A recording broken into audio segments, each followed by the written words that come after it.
Hello, welcome to Simple Answers. I'm your host Jason. In this video, I'll be showing you how to make Snapchat avatar look like you. The first thing you'll need to do is go into Snapchat.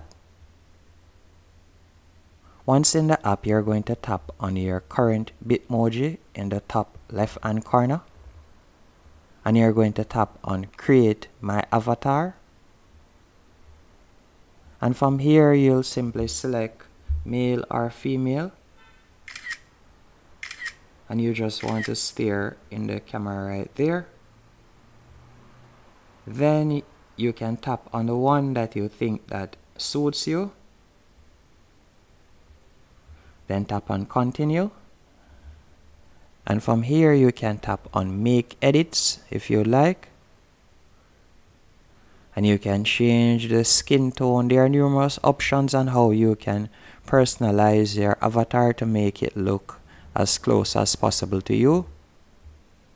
Then you'll simply tap on save in the top right hand corner. And that's it.